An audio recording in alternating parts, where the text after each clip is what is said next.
What's up, YouTube? MCool40 here. It is Thursday, and we're going to be doing the two-sided video article this week for the No Limit Gaming page and the MCool40 page as well. I wanted to talk about the Wisconsin regional that took place basically the last week of February, and a certain deck that topped on there. And I'm going to talk about some of the card changes that I actually got to talk to the duelist and adjust his deck into the new format based on his card choices. And the card changes for the new deck will be on the No Limit Gaming page, so scroll on over there, check that out. Chaos Reaper from Pojo. He topped Wisconsin 7-2 with a Slushy deck. A lot of people are going to be Slushy.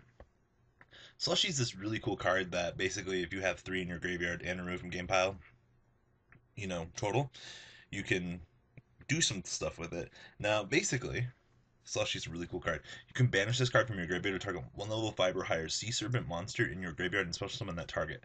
And we're going to talk about why that is really cool with the deck. So, Slushy is the heart and soul of this particular deck. Like I said, once you have 3 in combination of your graveyard and your remove from play pile, you gain the ability to spam certain things. So, we'll start with Poseidra. Poseidra is the Sea Serpent level 7 dragon that everyone kind of forgot about from that good old structure deck. Combine 2 of these together, you can make your power cards, such as Yugioh, and just plain out win the game with Yugioh. So, 3 Poseidra, you contribute it. You contribute 3 level 3 or lower water monsters, special summon this card from your hand. When you do, you return all spell and trap cards on the field to the hand, and if you return 3 or more cards by this effect, your opponent's monsters is 3 on attack. You're not really concerned about using it for its effect. It's basically, you can combine these together to make Yugioh or Big Eye. And then you have boss monsters on the board for days, and with Slushy it has synergy. Now, the second nice little guy that gives this deck a whole lot of synergy with the whole Poseidon thing and the whole Slushy engine is our good friend Sea Serpent.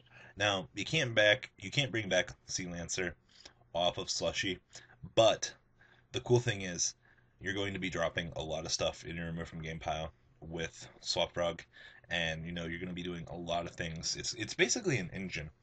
Swap Frog allows you to drop any alchemy monster from your deck to the graveyard, so you can drop Slushy. Once you have your Slushies loaded up, then you can start spamming your Poseidras, which gives you access to all of your rank 7s to cause damage to your opponent. So, basically, for the Sea Lancer engine, for the Infinite Wall, we have 3 Sea Lancers, the 3 Swap Frogs, the 3 Ronins, and the 3 Dupe Frogs, and then the 2 Poison Draw Frogs. Frog engine's pretty basic. You basically just sit on it for days in the form of good old Swap Frog, and then you just kind of wall up with Lancer while spamming your Poseidras. So it's a really cool concept. I actually really like the deck, just because of the fact that it actually survived with a macro being in the environment. And if you macro and you just happen to start sending my frogs out of play, I'll just equip them all to Lancer. And having a 2300 on the board that can take potentially 6 hits before it dies seems really good. Now on to the hardware that holds the deck together. Gores. It's pretty basic. It's Gores. You kind of need it. I mean, yeah, you're going to have frogs attached to Lancer, hopefully. So Gores might not be as useful, but Gores is definitely Gores. 2 tour guides and Sangan. Now, I know Sangan and tour guides are basically no bueno right now, but this actually gave him access to the Ring 3 engine and gave him a search for Swap Frog. But we did find an alternative way to get around that, so it's okay. So that brings us to a close on the monsters. On to the spells. Heavy Storm, Double Creature Swap, Dark Hole, Monster Reborn, Triple Mystical Space Typhoon. Pretty important that you don't let your opponent get any back row, and Mystical Space Typhoons and Heavy Storm ensure that, and you're always going to have little frogs on the board, so Creature Swap actually becomes an invaluable card to this.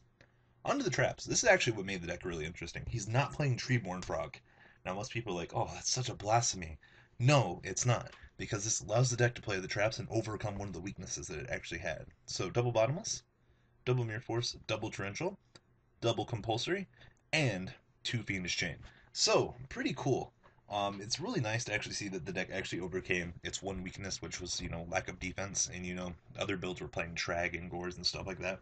And this deck actually found a way to incorporate Slushy and Poseidon and actually abuse it. Alright, on to the extra deck. Puppy power! Alright, so he's playing the 1 Abyss Gaios. Um, I don't remember seeing Big Eye on his list. Definitely something that you should probably consider getting in here. But once you can get Gaius on the board, just these 4 cards give you access to your 7s, but you can't use Gores because it's a fiend, and you need water monsters, so doesn't work. And he's also playing the 1 Tiras. The only real 5s you have are your Sea Lancers, and I don't know why you would really want to overlay them and lose them. For the rank 3s, through the guide and Sangan Engine, we had Leviathan, Double Levier, and Zen Mains. Brings us to a close on the engine. And then last but not least, the rank 2 engine. Double Shining Elf, double Degusto Phoenix, triple Gachi, and double Dark Mist. So a lot of versatility there to ensure that you can clear up your opponent's board and swing for the important plays. Onto the side deck. Double End of Anubis. Such a good card. Double Maxi. Windups are still a viable objective for this deck, so may as well abuse it and take away all their advantage. Double Soul Taker, double Mind Crush, double Dust Tornado, double Gozen, and the Solemn Brigade. So that brings us to a close on this deck. I'm going to walk through the format changes on the No Limit Gaming page. So if you guys want to scroll on over there and check out the next segment of this video, I would greatly appreciate that, guys, and I will see you all over there.